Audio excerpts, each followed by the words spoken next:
ప్రజలు చర్చించాలో ఒక agenda create చేస్తారు చంద్రబాబు గారు. దాని చుట్టూతో నడుస్తుంది. దాని చుట్టూ ఒక ఈవెంట్ అవుతుంది. ఆ ఈవెంట్ బేసిస్ మీదనే చర్చ నడుస్తుంటుంది. ఎందుకంటే దాని మీద విపక్షాలు ఆరోపిస్తాయి. అప్పుడు ఈ రెండిటి ఆరోపణ ప్రత్యారోపణల మీద చర్చ జరుగుతూ ఉంటుంది. ఇది ఒక సిస్టమ్. ఒక మెయిన్ ప్రస్తుతం ఇప్పుడు అమరావతి పూర్తి కావాలా, రెండో పక్కన ఆర్థిక వ్యవస్థలు సెటరేట్ కావాలి. కానీ ఇప్పుడు ఈ కాన్సెప్ట్ మీద ఎక్కువ నడుస్తుంది, ఈవెంట్ సిస్టమ్ మీద. ఇప్పుడు వెలుగొండ ప్రాజెక్టుకి నెల 7 లేదా 9న సీఎం సందర్శించేందుకు ఏర్పాటు చేస్తున్నారు. ఏడాది జూలై నాటికి వెలుగొండ ప్రాజెక్టు నుంచి నల్లమల సాగర్కి నీళ్లు మళ్లించి తొలి దశలో 1,19,000 ఎకరాల ఆయకట్టుకు సాగునీరు ఇవ్వాలనే లక్ష్యంతో పనులు చేస్తున్నారు. 2 టన్నెలలో బెంచి లైనింగ్ పనులు పూర్తి చేసేలా అడుగులు పడుతున్నాయి.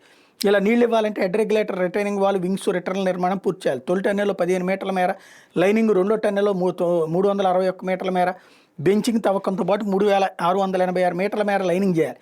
ఫీడర్ కాలంలో పెండింగ్ పనులను కొలిక్కి తేవాలి. ఇక్కడ రిటైనింగ్ వాళ్ళు పనులు ప్రారంభమైంది. తీగలేరు కాలువకు హెడ్ రెగ్యులేటర్ నిర్మాణం సాగుతుంది. పునరావాసం కూడా పూర్తి చేయాలి. నల్లమల సాగర్లో ఉన్న గ్రామాలను ఖాళీ చేయించాలి.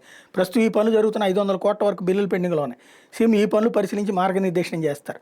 ఇకపోతే ఉత్తరాంధ్రకి 17 ఉన్నాయి. ఈ నెల 15 ఉత్తరాంధ్ర ప్రాజెక్టుల మీద సీఎం చంద్రబాబు దృష్టి సారిస్తారు. ఆయన ఏ ప్రాజెక్టును సందర్శిస్తారు ఇంకా ఖరారు కావాలి. ఈ జిల్లాలో 2,087 కోట్లు ఖర్చు చేస్తే 9 ప్రాజెక్టులు పూర్తవుతాయని జలవనరుల శాఖ ప్రణాళిక రూపొందించింది. కొత్త ఆయకట్టు 1.24 లక్షల ఎకరాల సాగులోకి రావడంతో పాటు 2.48 లక్షల ఎకరాలు స్థిరీకరణకు ఉపకరిస్తుంది. నేరడి బ్యారేజ్ నిర్మాణం చేపట్టాల భావంతో రాష్ట్ర ప్రభుత్వం ఉంది. ఇందుకు వీలుగా వంశధార ట్రిబ్యునల్ తుది నోటిఫికేషన్ వెలువరించాలని పట్టుబడుతోంది అన్నటువంటి వార్తని హైలైట్ చేశారు.